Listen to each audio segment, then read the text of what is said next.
자, 안녕하세요 여러분. 안녕하세요. 다니엘서 2장에 대해서 함께 또 보도록 하겠습니다. 우리 기도하고 시작하도록 하겠습니다. 기도했습니다. 하나님 하나님 아버지, 오늘 또 이렇게 두 친구와 함께 다니엘서 2장 함께 볼 수 있도록 인도하여 감사합니다. 아멘. 주님, 또 이 말씀, 또 예언에 대한 이 말씀을 볼 때 우리가 다니엘을 통하여 주신 많은 예언과 그 확신들을 우리 또한 믿고 의지할 수 있도록 인도하셨고, 또 하나님께서 우리에게 주신 그 확신이 있사오니 우리가 그 사실을 믿고 예수님께서 오실 그날을 손꼽아 기다리는 우리 모두가 될 수 있도록 인도해 주셔서 하나님 예수님의 이름으로 기도드립니다. 아멘. 자, 오늘 다니엘서 2장을 함께 보도록 하겠습니다. 자, 다니엘서 2장을 시작하기 전에 다니엘서에 대해서 간단하게 소개시켜 드리도록 하겠습니다. 다니엘서의 역사적 배경인데요. 다니엘서는 여러분도 아시겠지만 예언서로 분류됩니다. 다 알고 있지만 이 책은 중점적인 사람은 일단 다니엘이에요. 다니엘과 세 친구들, 그리고 느부갓네살 왕, 그 외에도 역사적인 사신들과 예언적 사신들, 그리고 하나님의 많은 섭리들이 예언으로 기록된 책입니다. 다니엘은 기원전 605년 바벨론 제국이 유다를 정복하면서 포로로 끌려갔을 때의 상황을 나타내고 있고요. 이후 바벨론 왕 느부갓네살의 하인의 궁정에서 굉장히 중요한 역할을 하게 됩니다. 다니엘과 세 친구가 사로잡혀서 온 이 유다는 유다의 제1차 포로로 있던 그 기원전 605년은 605년 이후 3년째 되는 기원전 603년은 그들이 바벨론 교육 과정을 모두 마친 때였어요. 그 이름 변경하는 것도 있고 음식 같은 것도 있고 여러 가지 바벨론 교육 과정들이 있었거든요. 그래서 이 바벨론은 종주국이 어떤 아시리아를 기원전 612년에 멸망시키고 주변 강대국이었던 이집트와 메데 그리고 리디아를 제패하고 페니키아와 또 유다도 차례로 복종시켰습니다. 근데 다니엘은 그런 왕국의 권력 속에서도 하나님을 신뢰하고 이 믿음을 지켰던 인물로 우리는 잘 알고 있습니다. 이 다니엘서의 배경을 또 하나 보면은 이스라엘 역사적 위기 속에서 하나님의 말씀을 전하는 선지자 다니엘의 이야기를 다루고 있어요. 그는 바벨론에서 이 신의 뜻을 따르며 하나님의 지혜와 예언을 통해 왕들에게 하나님의 메시지를 전하는 굉장히 중요한 역할을 했습니다. 이 다니엘서의 주요 구성을 보면 두 가지인데요. 첫 번째는 1장부터 6장은 역사적 이야기입니다. 다니엘과 그의 친구들이 바벨론에서 겪은 사건들에 대한 이야기예요. 우리가 흔히 알고 있는 풀무불 사건도 있고요. 여러 가지 있죠. 그런 것들이 나오고요. 다니엘이 왕의 음식을 거부하고 세 친구가 풀무불에서 구출되는 그런 이야기들이 포함되어 있습니다. 이 부분은 다니엘이 어떻게 하나님의 뜻을 따랐으며 또 어떻게 시험을 이겨냈는지 보여주고 있어요. 그중 다니엘과 친구들이 가장 많이 한 것은 혹시 뭔지 예상되시나요? 기도였습니다. 정말 많은 기도를 했어요. 오늘도 본문에서 기도에 대한 내용이 또 나옵니다. 그리고 이 두 번째 구성 부분은 예언적 비전입니다. 7장과 12장. 다니엘이 꿈과 환상 속에서 본 그 미래들에 대해서 왕국들과 그들의 멸망에 대한 그런 예언이 담겨져 있습니다. 이 예언들은 예수 그리스도의 재림과 하나님의 승리를 예고하고 인류 역사에 대한 하나님의 계획을 보여주고 있어요. 이 다니엘서의 핵심 주제는 무엇이냐면은 하나님께서 모든 역사, 우리가 태어났을 때 그 이후, 그 이전, 지구가 천재는 그 순간부터 모든 역사를 주관하시고 모든 왕국들에 대하여 흥망성쇠하는, 흥하고 또 망하고 여러 가지 성하고 쇠하고 그런 것들을 계획하신다는 것을 잘 보여주고 있습니다. 다니엘서의 예언은 여기 나와 있듯이 단순히 미래 왕국들을 예고하는 것뿐만 아니라 하나님이 어떻게 모든 것을 이끌어 가시는지를 보여주고 있어요. 다니엘과 그 친구들은 바벨론에서 이방 신들을 이렇게 강제로 숭배하라는 그런 명령을 받았지만은 그들은 하나님만을 섬기기로 결단하였습니다. 유명한 거 다니엘 1장 8절에 다니엘이 뜻을 정하여 라고 적혀있죠. 그들은 어려운 그런 상황 속에서도 하나님을 신뢰하고 순종하는 모습을 보여줬고 우리에게도 그 믿음과 순종을 강조하는 교훈을 전달하고 있습니다. 다니엘서는 특별히 재림에 대한 희망을 담고 있어요. 특히 다니엘서 2장과 7장이 다니엘서에 있어서 가장 중요한 본문 중 하나인데요. 다니엘서 2장과 7장에서 하나님의 영원한 왕국이 세워질 것이라고 이제 약속이 그런 예언이 주어집니다. 이 예언은 궁극적으로 예수 그리스도의 재림과 하나님 나라의 세움을 예고하고 신자들에게 영원한 소망을 제공합니다. 이 다니엘서를 통한 교훈은 무엇이냐면은 신앙의 의지와 확신이에요.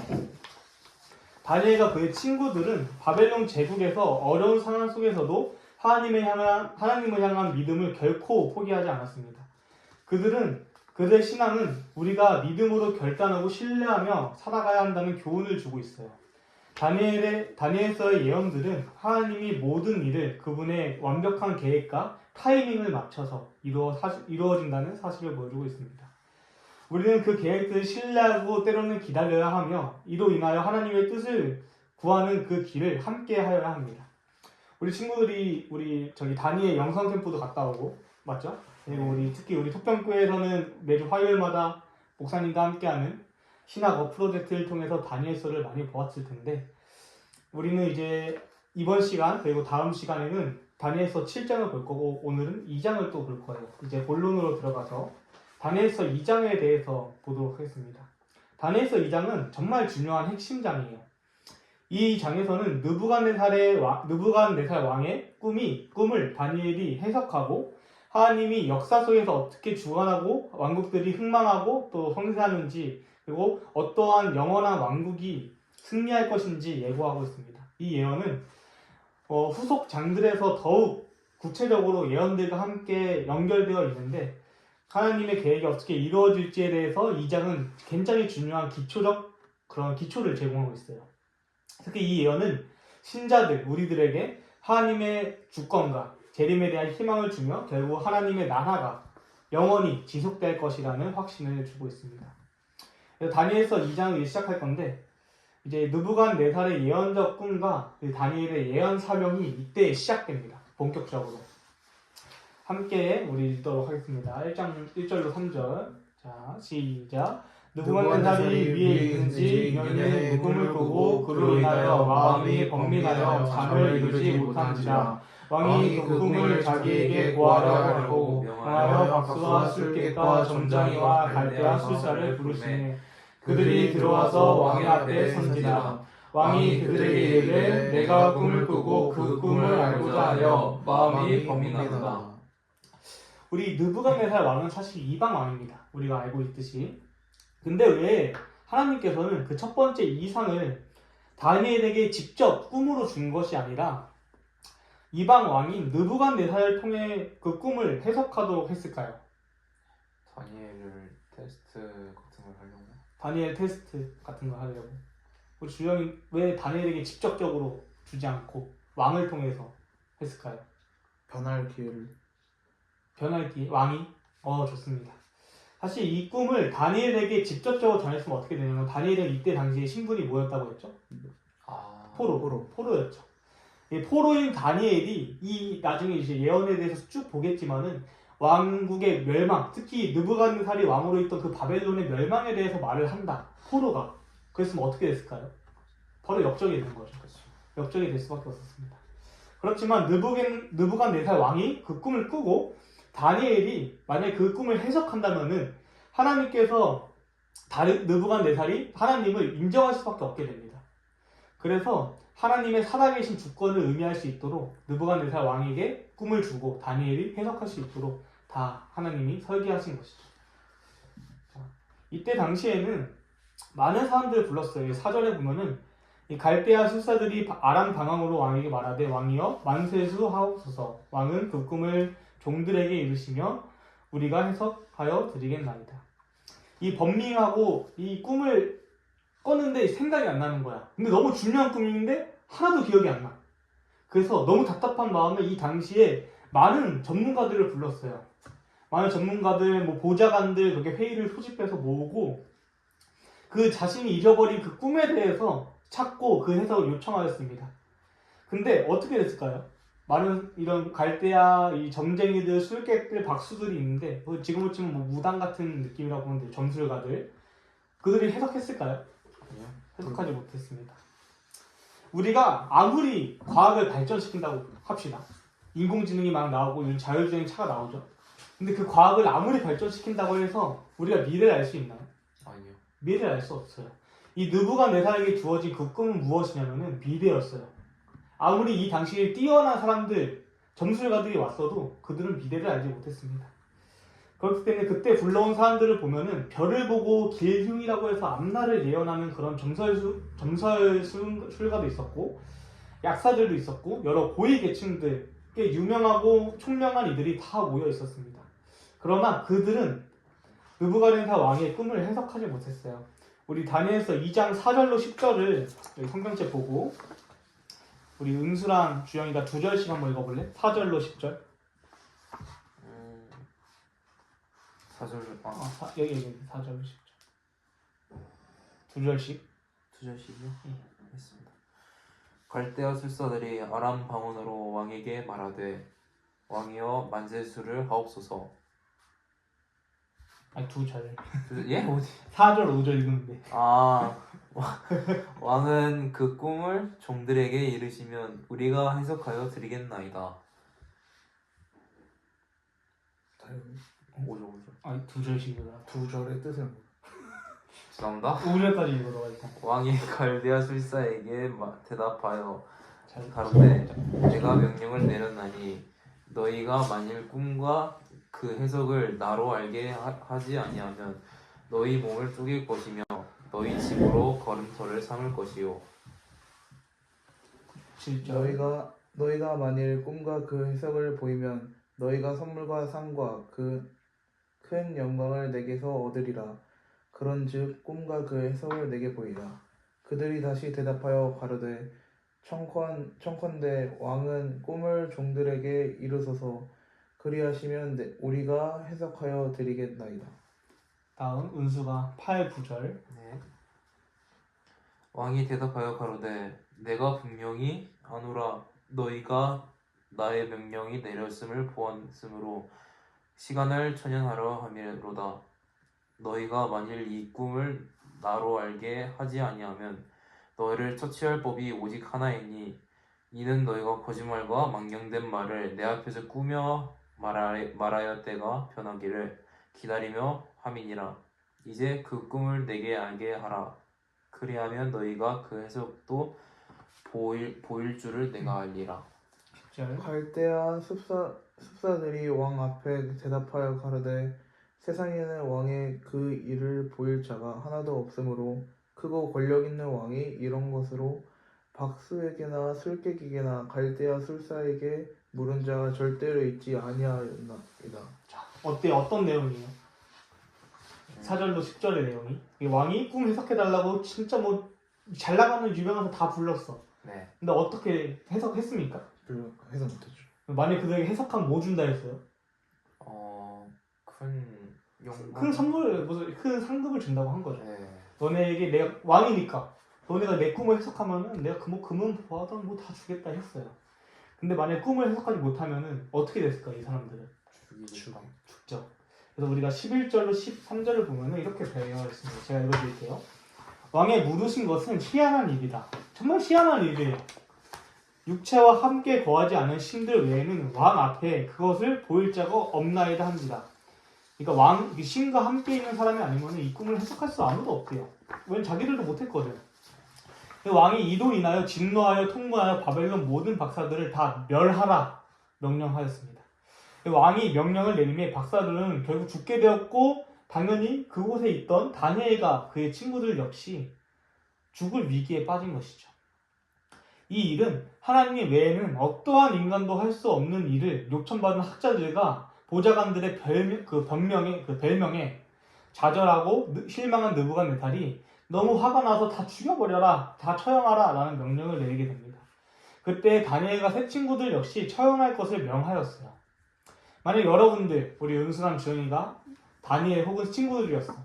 이 말을 들었을 때 어떻게 할 것 같아요? 어떻게든 소식이 들렸어. 야, 왕이 우리 다 죽인대. 어이구야. 차단해서 다 죽여버릴 거예요. 기도를 하지 않아요. 정말 기도할 거예요. 기도해야죠. 은수 어떻게 할 것 같아? 왕에게 직접 가서 왜 이렇게 화가 난 건지 물어보지 않을까요? 저였으면 바로 도망가요. 뒤에 안 돌아보고. 왜냐면은 지금 이 왕이랑 거리가 좀 있을 거 아니야. 이제 소식이 들려왔으니까. 전 그 듣자마자 도망가면 안 잡히지 않을까라는 믿음을 갖고 열심히 뛰었을 거예요. 뒤도 안 돌아보고. 이렇게 많은 사람을 불렀으나 왕의 꿈을 해석하지 못했습니다. 그때 다니엘과 세 친구들은 어떻게 대처했냐면은 다니엘이 들어가서 왕께 구하기를 기한하여 주시면 왕에게 그 해석을 보여드리겠나 합니다. 운수가 말한 것처럼 일단 왕에게 가겠다라고 한 거예요. 내가 왕이 나한테 기회를 주면은 제가 해석하겠습니다. 어떻게든. 이에 다니엘이 자기 집으로 돌아가서 그의 동무 하느냐와 미사엘, 아사랴에게 그 일을 고하였어요. 친구 고하였어요. 하늘의 신 하나님이 이 은밀한 일에 대하여 분율이 여기사 자기 다니엘과 동무들이 바벨론의 다른 박사와 함께 죽임을 당치 않게 그들로 구하게 하니라.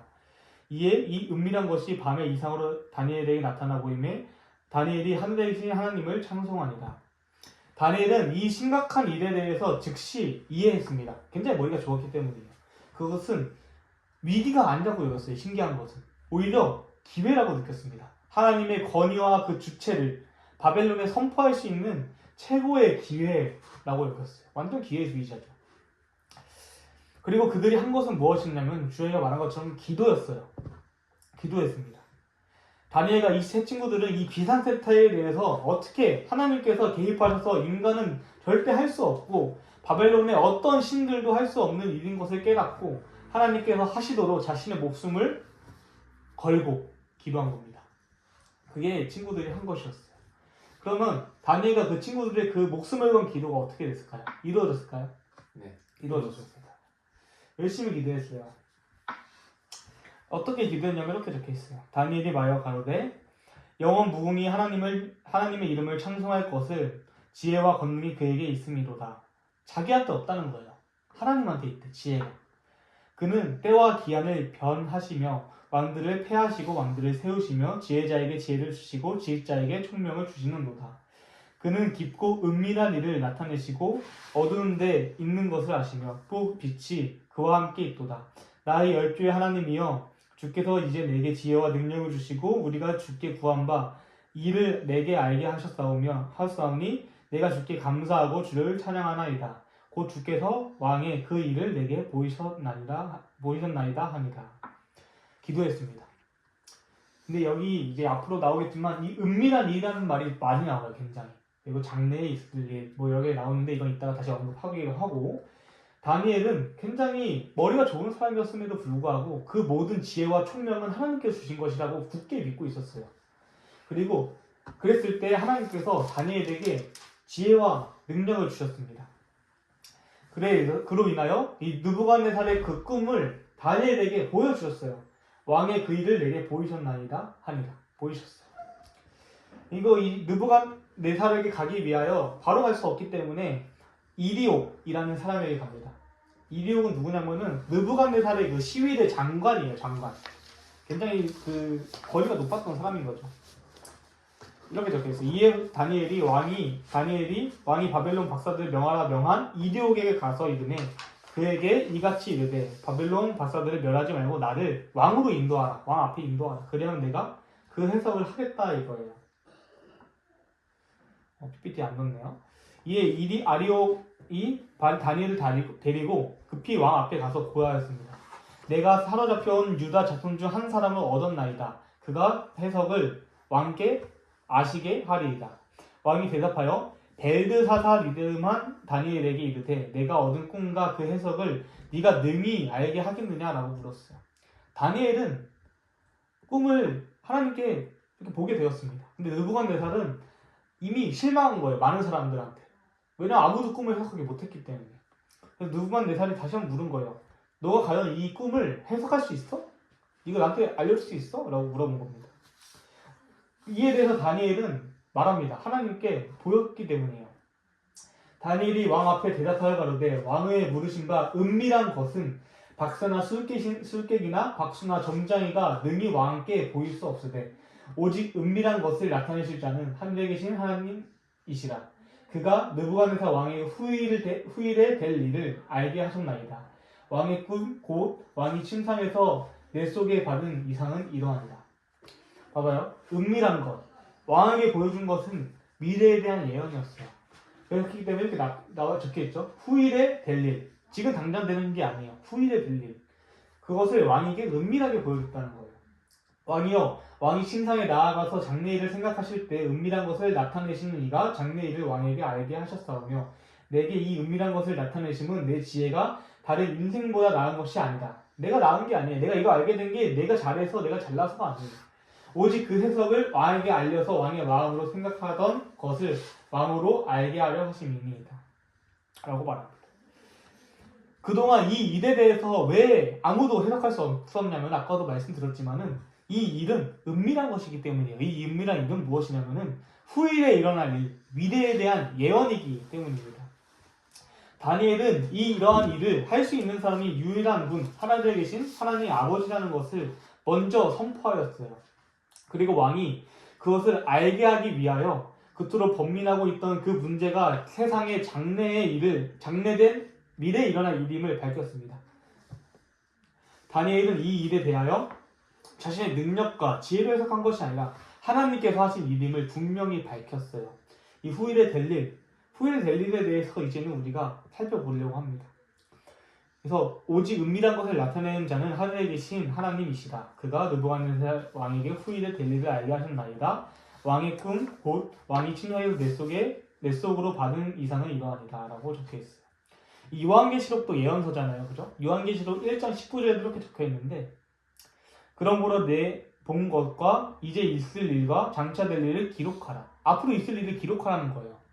그리고 이 다니엘 45절에도 하나님이 장래일을 왕께 알게 하신 것이다. 이 꿈이 참되고 그 해석이 확실함이이다 라고 적혀있습니다. 미래에 일어날 일을 확실하게 요한계시록도 적혀있고 다니엘서도 적혀있어요. 시기가 달라요. 둘이 적힌 시기는 아예 다르지만 확실하게 미래의 일을 기록하고 예언될 것이다 라고 말을 하고 있어요. 이제부터가 좀 재밌어져요. 지금까지 조금 힘들었을 수 있지만 지금부터가 조금 더 재밌어집니다. 이제 앞으로 후일에 있을 일들이에요. 이제 성경책 제가 따로 여기다 성경 구절을 안 적었거든요. 그래서 성경책을 함께 보면서 할 건데 왕의 잃어버린 꿈의 내용은 이러했습니다. 31절로 33절 왕이여 왕이 한 큰 상을 보셨나이다. 큰 상, 이걸 말하는 거예요. 이런 큰 상. 그 신상이 왕 앞에 섰는데 크고 광채가 특심하여 그 모양이 심히 두려우니 그 우상의 머리는 정금이라. 머리는 금이래요. 많이 들어봤죠 우리. 머리는 금이에요. 그리고 가슴과 팔은 뭐였어요? 은이에요. 그리고 그 배와 넓적다리는 놋. 그러니까 뭐 동이라고 하죠. 우리는 쉽게. 종아리 뭐라고 적혀있죠? 철입니다. 그리고 그 발은 얼마는 철이요 얼마는 진흙이야. 이게 섞여있다는 거예요. 흙과 철이. 근데 섞여있는 거지만 나중에 또 이거 말해주겠지만 혼합되어 있다는 뜻은 아니에요. 꿈의 내용은 이러했습니다. 왕이 그토록 알기 원하던 세상의 장래를 하나님께서는 꿈으로 보여주셨어요. 그 당시의 꿈은 하나님이 사람과 의사소통을 하기 위한 방법이라고 믿었기 때문이에요. 세상의 장래, 금, 은, 동, 철, 진흙과 철이 섞여있는 이 거대한 신상의 모습 속에 이 미래가 나타난 것입니다. 근데 여러분은 그냥 이걸 딱 봤을 때 어떻게 느껴져요? 이 그림을 그냥 딱 봤을 때 머리가 금이고 맨 아래는 흙이랑 철이에요. 어떻게 느껴져요? 약간 좀 비싼 순서대로 비싼 순서대로 나열한 것 같습니다. 야란 것 같죠? 네. 주영이 어떻게 느껴져요? 저도 그렇게 느껴요. 좋습니다. 근데 이것을 보시면 되게 신기합니다. 제가 여기 무게 적어놓은 거 보여요? 순서대로 위에가 제일 무거워요. 머리가 제일 무거워요. 뒤로 갈수록 어떻게 돼요? 맞아요. 가벼워져요. 근데 우리가 보통 건물을 지을 때 위를 제일 무겁게 하나요? 아니요. 보통 아니에요. 왜 아니요?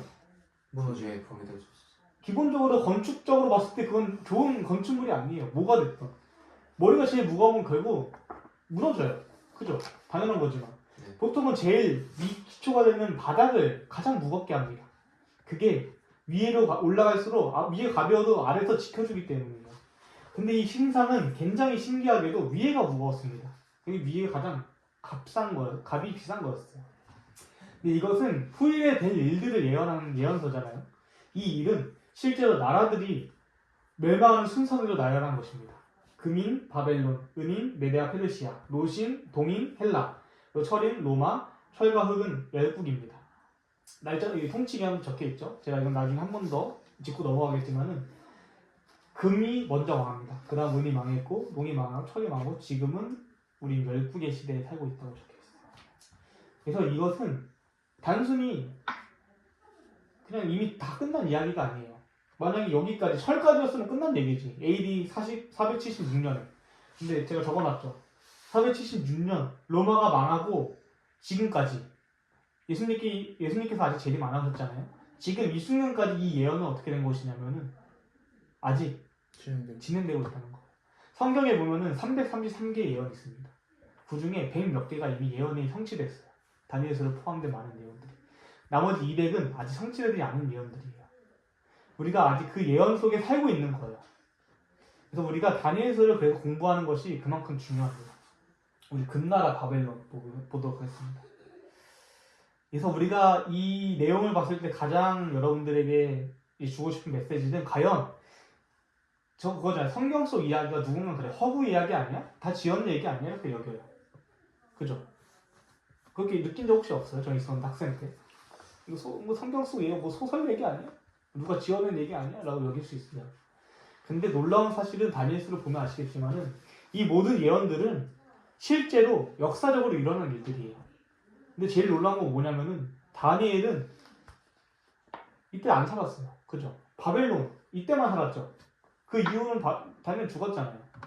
다니엘이 죽고 나서도 이 예언은 끝나지 않은 거예요. 지금까지도. 그것이 실제로 일어난 일인지 아닌지는 우리는 그냥 인터넷만 봐도 알 수 있어요. 바빌론 언제 망했고 왕이 누구고 느부갓네살 실제로 치면 왕이 나와요. 얼굴도 다 나옵니다. 그래서 이 예언서를 봤을 때 가장 여러분들이 알고 있어야 되는 것은 예언이 어느 정도 역사와 똑같이 진행되고 있다. 그래서 하나님께서 주실 이 재림의 예언, 마지막 시대의 예언들은 무조건 이루어진다는 그 마음을 우리가 이 예언서를 통해서 알 수 있습니다. 자, 금나라 바벨론 36절로 38절입니다. 그 꿈이 이러한즉 내가 이제 그 해석을 왕 앞에 진술하겠다. 내가 이제 알려주겠습니다. 왕이여.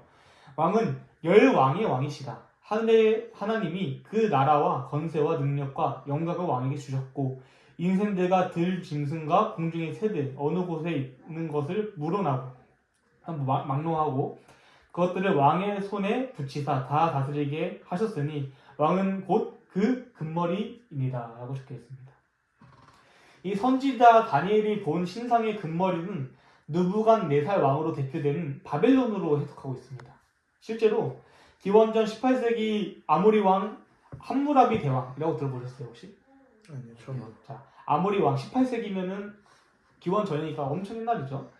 아모리 왕 함무라비 대왕에 의해서 세계적인 도시가 된 이 바벨론은 기원전 6세기 갈대인 느부갓네살 왕에 의해서 황금의 문화가 이룩한 고대 최대의 도시가 되었어요. 실제로 이 정도로 컸어요. 뭐 이런 그림만 봤을 때는 조금 뭐 그렇게 와닿지 않을 수 있지만 왜 나라가 아니라 왕이 금머리로 묘사되었냐면은 살아있는 왕 앞에서 왕은 곧 나라고 왕이 없어지면 나라가 없어짐을 의미하기 때문에 왕을 언급하지만 사람이 아닌 나라를 말하고 있는 거예요. 이제 고대 역사가 이름 중에 이제 헤로도투스라는 이제 인물이 있어요. 느부갓네살이 죽은 지 1세기 후, 그러니까 약 100년이 넘게 지난 거죠. 1세기니까. 바벨론에 갔습니다. 근데 그때까지도 많은 금이 남아있는 것을 발견합니다. 신전, 제단, 사당 등이 모두 금으로 입혀졌대요. 이 말은 무엇이냐면 금나라는 곧 바벨론을 의미한다는 거예요. 그만큼 금이 많았어요. 이 성벽의 둘레를 보시면 아래 적어놨죠? 죄송해요. 적어놨죠? 둘레가 16km 그리고 6.7m 10에서 20m 정도 되는 엄청나게 두꺼운 이 문이 있었다고 합니다. 여기 안에는 20년치의 분량의 식량이 또 있었다고 해요. 느부갓네살의 이 황금꿈도 70년이 못 가서 539년에 지원전 539년에 바벨론이 이 메데와 페르시아의 연합군에 의해서 함락하고 맙니다. 그럼 우리가 다왕으로 볼 나라는 무엇이냐면 메데와 페르시아예요. 은나라죠. 왕의 39절에 왕의 후에 왕만 못한 다른 나라가 일어날 것이요 라고 적혀 있습니다. 우리는 이것을 둘째 나라인 은나라, 메데와 페르시아로 보고 있어요. 그에 대한 근거가 무엇이냐면은 이제 근동세계는 셈족의 나라 바벨론에서 인도, 유럽 쪽으로 속하는 그 야벳족이라는 이 족속이 있어요. 그 족속에 있는 메데와 페르시아에게 그 통치가 넘어가게 됩니다. 이 메데와 페르시아라는 곳은 두 개의 나라잖아요. 각각 다른 나라잖아요. 근데 우리가 가슴 좌우에 있는 양팔처럼 서로 상부상조하는 역할을 하고 있었어요. 우리가 오른손한테 왼손이 삐질 리가 없잖아요. 같이 살아가기 때문에. 서로 필요하기 때문에. 그런 나라였습니다. 이제 성경에도 고레스라는 왕이 나오는데 페르시아의 국부 고레스가 왕이 되어서 장인인 외할아버지 나라인 메데와 병합하여 페르시아로 통일을 시켰습니다. 그래서 페르시아는 200년 통치 이후 알렉산더 대왕이 이끄는 마게도니아 그리스에 의해서 종말을 당합니다. 이에 대해서 이렇게 적혀있어요. 이 이사야에도 4장 45절 1절 3절에 나 여호와는 나의 기름받은 고레스의 오른손을 잡고 열국으로 그 앞에 항복하게 하며 열 왕의 허리를 풀며 성문을 그 앞에 열어서 닫지 못하게 합니다. 아까 말했던 열 왕의 허리, 바벨론, 느부갓네살을 의미합니다. 이사야도 이렇게 예언한 거예요. 실제로 결국 고레스에 의해서 그 나라가 무너질 것이다 라고 예언한 거예요. 그 다음 보면은 제가 적어놨네요. 이게 무엇이냐면은 고레스 왕의 원홍통으로 된 그 점토라고 합니다. 실제로 이 고대 조각난 거 보이죠? 다 합친 거예요. 어떻게든 찾아서. 여기에 뭐라고 적혔냐면은 고레스가 한 말이 있습니다. 나는 고레스, 세상의 왕, 위대한 왕, 바벨론을 전복한 왕이다. 내가 바벨론에 개성 입성했을 때 나의 기쁨과 즐거움으로 나의 당당 거처를 왕국으로 잡았다.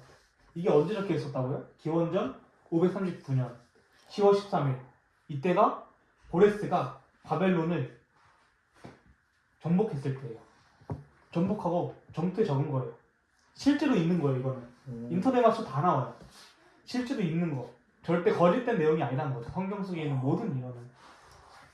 그래서 여기에 보면은 보통 다른 나라들은 뭐 셋째로 어떤 나라가 일어나서라고 나오는데 이 둘째 나라는 왕의 후에 왕만 못한 다른 나라가 일어날 것이오라고 적혀있어요. 이게 무슨 의미를 나타내고 있냐면은 페르시아가 이 바벨론을 점령하긴 했어요. 그죠? 근데 그래서 제국 영토도 엄청나게 넓어지긴 했지만은 제국의 힘에 관한 바벨론보다 약했다는 거예요. 정복을 했어도 바벨론보다 제국의 힘이 약했다는 거예요. 그래서 왕만 못한 다른 나라라고 적혀있는 겁니다. 이해됐나요? 좋아요. 다음 나라 보도록 하겠습니다. 다음 나라가 뭐죠? 노배. 이 배 쪽에 있는 거. 이게 노스로 되어 있다고 합니다. 동으로 되어 있다는 거죠. 그리스입니다. 아까 보면 알겠지만은 이 나라들은 연도가 계속 이어져요. 아까 말했던 여기 539년에 제패했기 때문에 이때부터 메데와 페르시아가 된 거고 31년 이때 정복한 거예요. 그리스 알렉산더 대왕이. 셋째로 또 같은 나라가 일어나서 온 세계를 다스릴 것이며 라고 적혀 있습니다. 온 세계를 다스린대요. 이때는 금은동이라고 하잖아요. 우리가 금은 다음에 이 논나라예요. 그냥 노시라고 말하는 게 조금 가끔 헷갈릴 수 있지만 동나라입니다.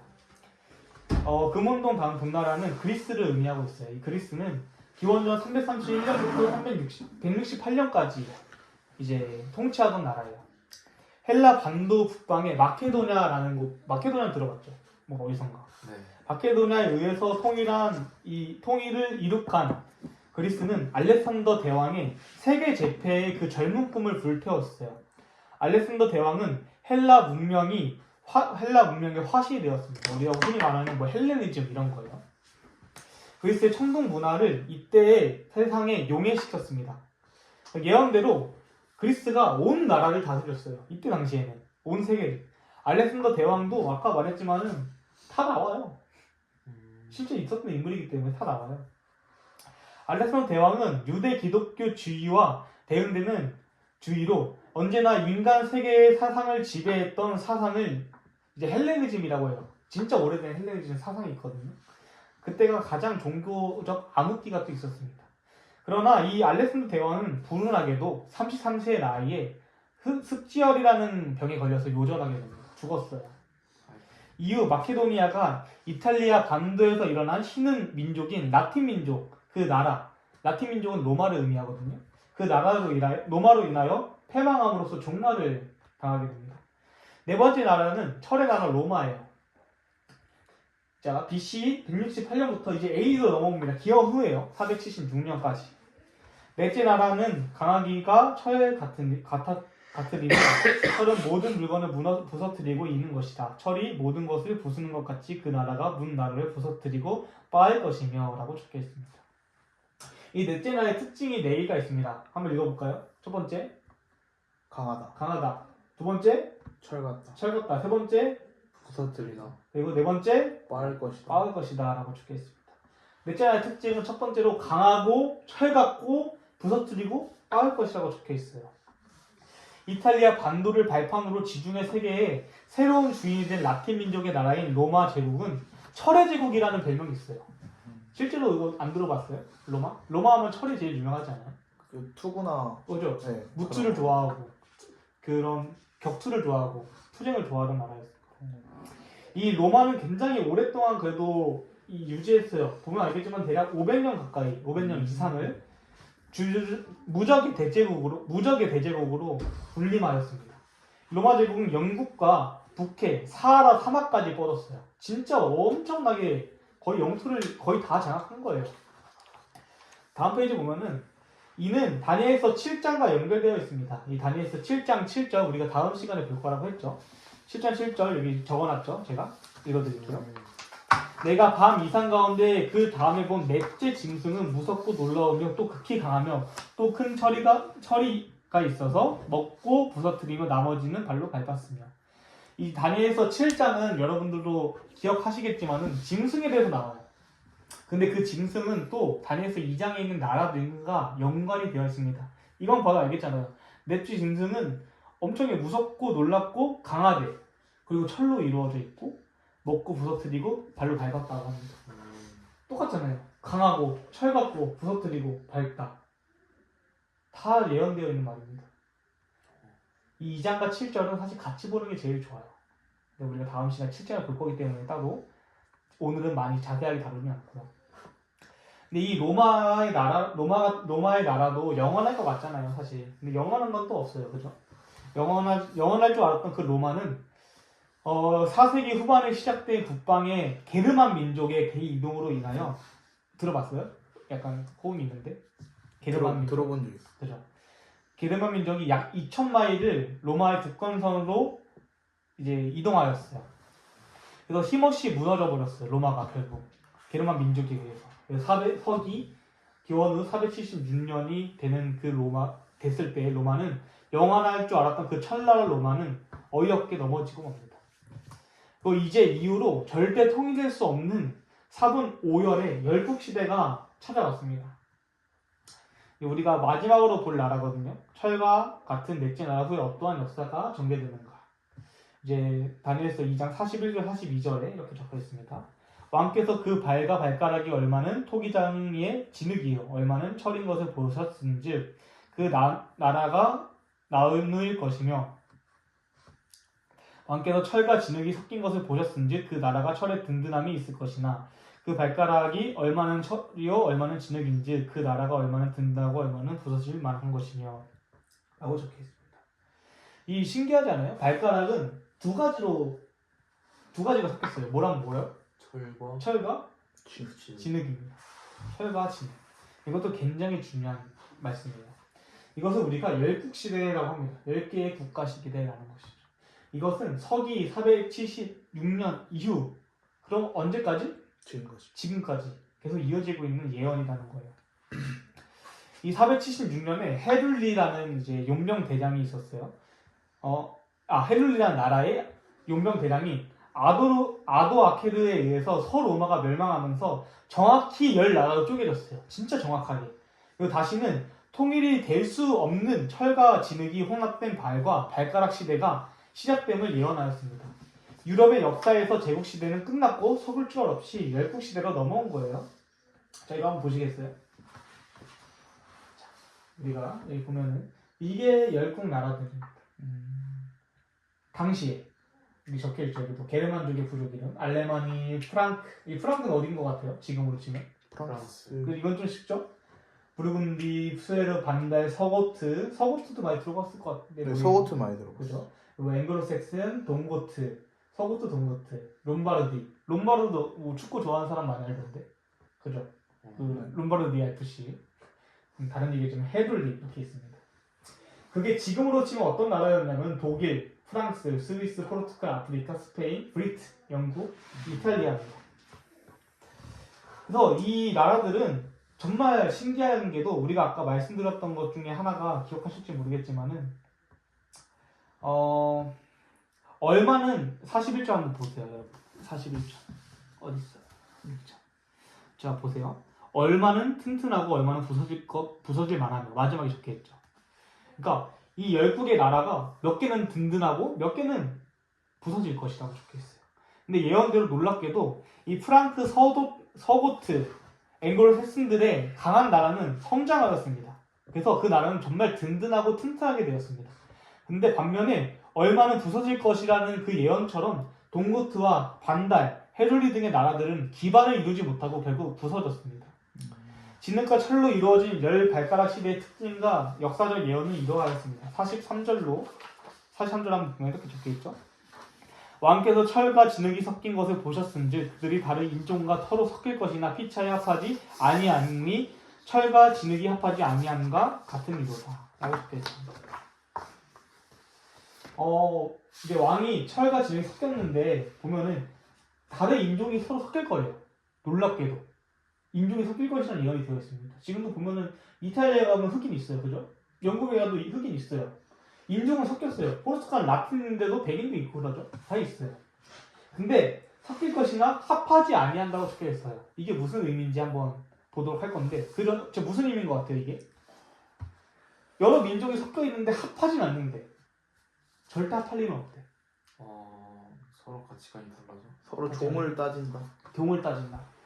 이 말은 이제 볼 거예요.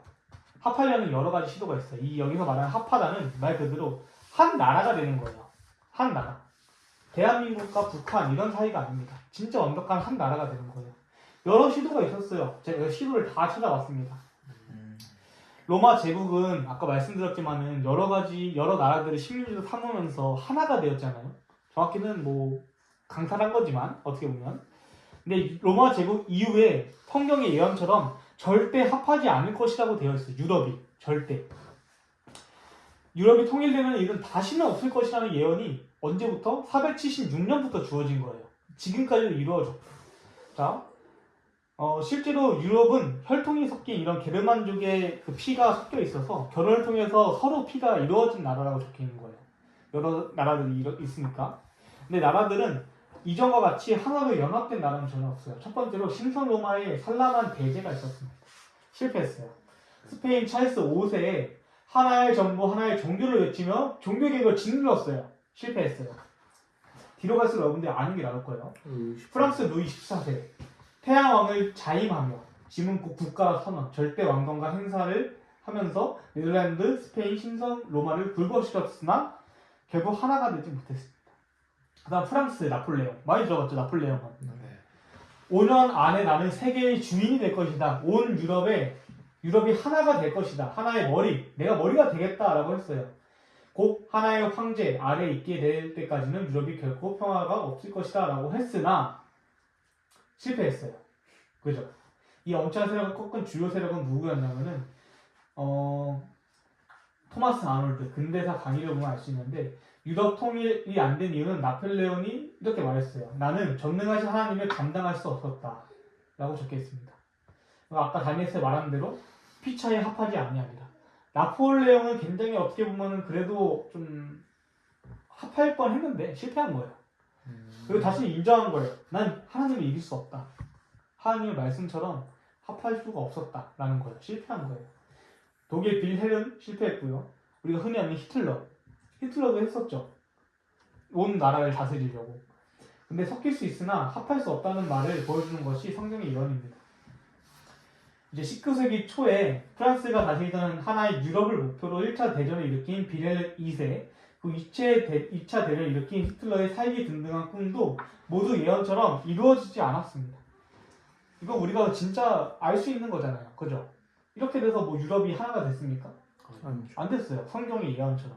근데 성경은 바벨론 시대에 다니엘이 적은 거죠. 서기가 아니라 기원 전문에 적은 거. 서기에 있었던 일들을, 이 일들은 다니엘이 몰랐겠죠, 당연히. 히틀러가 무슨 일 할지, 뭐 나폴레옹이 무슨 일 할지 몰랐을 거예요. 근데 하나님께서 적게 한 거예요. 일어날 일들을 알려주고. 우리가 이제 또 보면은 이런 질문이 나올까봐 제가 적어놨어요, 여기다가. 그 유엔은 뭐예요? 1차 대전 이후로 결성된 국제연맹도 있고요. 2차 대전 이후로 상설된 유엔이 있습니다. 국제연합이죠. 이것은 연합된 거 아니에요? 하나가 된 거 아니에요? 라고 누군가 이제 물어볼 수도 있어요. 그죠? 그렇죠. 근데 이런 것은 아까 말씀드렸다시피 철과 진흙과 같은 외형적인 혼합이에요. 그러니까 오른쪽 발이 철이고 왼쪽 발이 진흙인 게 아니잖아요. 섞여 있다는 거예요. 외형적으로 봤을 때 섞여 있어요. 유엔도 그렇고 국제연맹도 그렇고. 근데 진정한 국가적 연합을 이루지 않았습니다. 이 일은 무려 2500년 전에 이미 예언된 일이라는 거예요. 그리고 그 예언은 놀랍게도 지금까지도 지켜지고 있어요.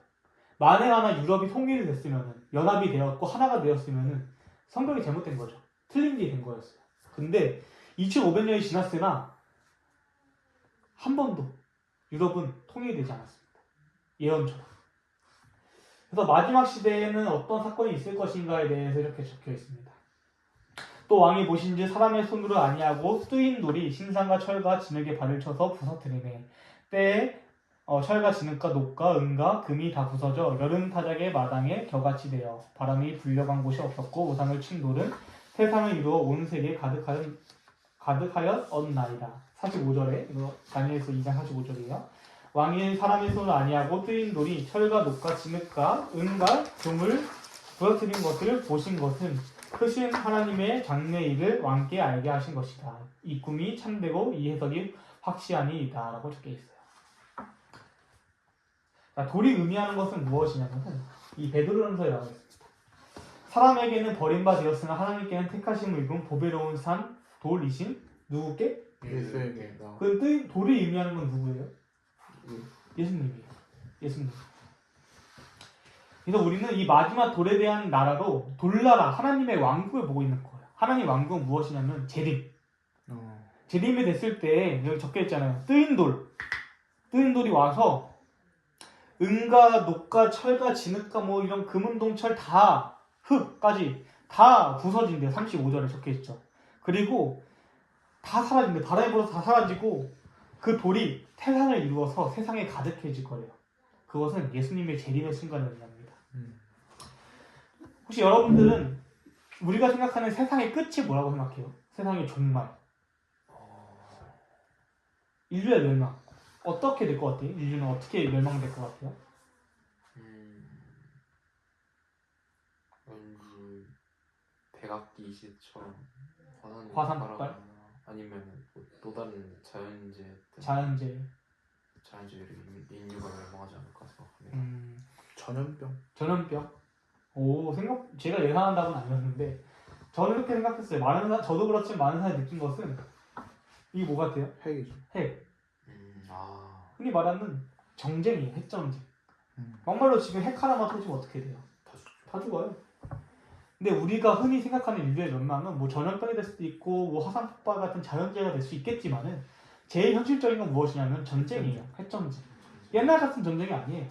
옛날 같으면 뭐 말 타고 칼 들고 뭐 창 들고 해서 멸망은 안 당했죠. 나라가 사라질지언정 인류가 망하진 않죠. 근데 요즘은 어떡합니까? 핵전쟁 터지면은 다 죽어요. 그래서 많은 사람들이 사람의 손으로 세상이 멸망할 것이라고 믿고 있어요. 실제로. 근데 성경에 어떻게 적혀 있냐면은 여기 34절 한 번 더 볼까요? 34절 여기. 자, 또 왕이 보신즉 사람의 손으로 아니야. 이게 무슨 의미일 것 같아요? 사람으로 멸망하는 게 아니고 그죠? 사람이 만든 핵무기, 사람이 만든 뭐 무언가, 전쟁 무기 무언가 그걸로 망하지 아니하고 뭘로? 뜨인 돌이 신상의 철과 진흙을 발을 쳐서 부서뜨린대요. 이게 무엇은 의미냐면은 세상의 종말은 사람의 손으로 만든 그런 핵 같은 게 아니라 예수님의 재림으로 종말을 맞이할 것이다라고 적혀 있는 거예요. 그래서 누가복음에는 이런 말이 있습니다. 무릇 이 돌이 돌 위에 떨어진 자는 깨어지겠고 이 돌이 사람 위에 떨어지면 저는 가루로 만들어 흩으리라 하십니다. 라고 적혀 있습니다. 돌을 맞은 자 중에 어떤 사람은 깨어나는 거예요. 어떤 사람은 그대로 사라지는 겁니다. 라고 적혀 있어요. 우리가 이제 다니엘서 2장 45절을 보면은 다시 한번 보면은 이제 장래에 대해서 어떻게 되냐면 지금으로부터 2500년 전에 예언된 세상의 장래 일에 대해서 다니엘이 말한 것처럼 참되고 확실하게 모든 것이 예언됐어요. 지금까지. 그죠? 그 예언은 우리가 역사적인 사실로만 봐도 입증되어 있습니다. 이제 남은 자손인 우리는 그리고 마지막 남은 사건이 무엇이 남아있냐면은 예수님의 임박한 재림밖에 없다는 거예요. 하나님 나라가 다시 세워지는 그 순간밖에 없는 거예요. 이제부터는. 저는 사실 다니엘서 보면 너무 이게 신기해요. 다 예언이 됐잖아. 2500년 전에 뭘 알고 있었겠어. 그죠? 중에 괜찮니? 이제 못 끝나간다. 그러면 이 이야기에 원래 메인 이제 등장인물이었던 느부갓네살이 다시 나와야 돼. 왜냐면 이것은 방금까지 뭐였어요? 느부갓네살의 꿈을 다니엘이 해석한 거예요. 근데 그 해석은 그냥 해석이 아니라 미래에 대한 예언, 그 재림에 대한 확신이었어요. 어떻게 되냐면은 이에 느부갓네살 왕이 엎드려 다니엘에게 절하고 명하여 예물과 향품을 그에게 드리게 하니라. 왕이 대답하여 다니엘에게 이르되 너희 하나님은 참으로 모든 신의 신이시요 모든 왕의 주제시로다. 네가 능히 이 은밀한 것을 나타내셨으니 내 하나님은 또 은밀한 것을 나타내시는 자시로다. 라고 적혀있습니다. 느부갓네살이 왕이잖아요. 그렇죠. 포로한테 절했어요. 무릎 꿇고. 이거는 다니엘에게 절한 거예요? 하나님한테 절한 거예요? 하나님한테 절한 거죠. 하나님과 함께 있는 그 다니엘을 보고 또 다니엘의 그 꿈에 대한 내용과 해석을 느부갓네살에게 하니까 느부갓네살이 깊은 감명과 확신이 찬 거예요. 물론 느부갓네살 나중에 뭐 신상이랑 무상성배 해갖고 짐승처럼 되긴 해요. 하지만 또 그거에 벗어나서 다시 정상적으로 살지만 그래서 다니엘 역시도 확신에 찬 목소리도 예언한 거예요. 근데 참 이게 쉽지 않은 거죠. 특히 이 시대는 아무것도 몰랐기 때문에 바벨론이 무너진다는 것을 들었음에도 확실하게 말했던 거예요. 왜냐하면 하나님께서 주셨기 때문에. 왕은 하나님의 존재를 인정하고 즉시 엎드려 경배하였으며 다니엘을 왕의 수석 고문인 박사들의 어른으로 삼았습니다. 그리고 다니엘과 세 친구들은 도지사로 임명했어요. 자, 이제 우리가 이 다니엘서 2장 마무리하면서 여러분들에게 하고 싶은 말씀은 2500년 전부터 이 예언들은 다니엘서를 통해서 예언들은 장래에 정말 빈틈없이 성취되어 있어요. 역사적 기록을 봐도 우리가 그냥 이제 알 수 있어요. 그죠? 이제 남은 예언이 무엇이냐면은 사람의 손이 닿지 않고 떠난 돌, 예수 그리스도의 재림과 하나님 나라의 수립입니다. 예수님의 재림은 신약 성경에 몇 번 나와 있을 것 같아요, 혹시? 대략? 3번? 3번이요? 많이 있을 엄청 것 많아요. 같아요. 몇백 번? 300번 정도 있어요. 300여 번. 아이고. 300여 번이나 성경이 기록한 거예요. 내가 재림하겠다라는 것을. 하나님과의 약속인 거예요. 이것은 우리가 성경에 보는 결론이기도 합니다. 예수님의 재림. 그 재림의 사실을 믿지 않는다면 어떻게 되냐면 하나님과 성경이 모두 거짓말이 돼버려. 거짓인 게 돼버려. 근데 우리가 역사적 사실만 봐도 알 수 있겠지만은 지금까지 성경이 틀린 게 아무것도 없어요. 예언적인 부분은 특히나. 알지도 못했던 그 시대에 2500년 전에 그 예언들이 지금까지 성취되었고 다 하나도 빠짐없이 분명하게 일어났어요. 나라도 멸망했고 차례도 무너졌고 그리고 특히나 마지막에는 지금 이 순간까지 그 역사가 계속 쓰여지고 있다는 것이에요. 우리 친구들이 이 다니엘서 그 나중엔 요한계시록도 우리가 함께 보겠지만은 예언들은 사실 어려우면서도 굉장히 재밌어요. 그죠? 우리가 재림교회는 특히나 예언서를 많이 봐야 됩니다. 왜냐면은 다른 교단이 다루고 있지 않기 때문이에요. 다른 교단은 어떻게 이것들을 많이 보냐면 끝난 이야기로 알아요. 다 끝난 이야기. 왜 성경은 언제 시작했어? 옛날에 들었습니까? 성경 뭐 지금 유명한 시인이 뭐 쓴다거나 정말 그 물론 노벨상 받은 문학상 받은 사람들이 성경을 다시 쓰지 않잖아요. 이미 끝난 거예요. 그죠? 이미 다 끝난 얘기예요. 그렇게 여겨요. 근데 우리 재림교인들은 이 예언을 아직 살아있다고 믿습니다. 왜냐면 안 끝났기 때문이야, 예언이. 다니엘 예언, 요한계시록에 나오는 예언들처럼. 우리가 오늘 2장은 여기까지 하고 다음 시간에는 7장을 보도록 하겠습니다. 7장을 보면서 또 재밌는 사실들을 많이 다룰 거예요. 다니엘서 7장과 또 마지막 12장에 어떠한 예언들을 담았고 그 예언이 또 어떻게 성취되었는지 이제 더 재밌게 PPT를 만들고 또 내용을 추려보도록 하겠습니다. 혹시 뭐 질문 있나요? 질문은 없습니다. 진짜 없어요? 질문 있는 것 같은데. 없습니다. 알겠습니다.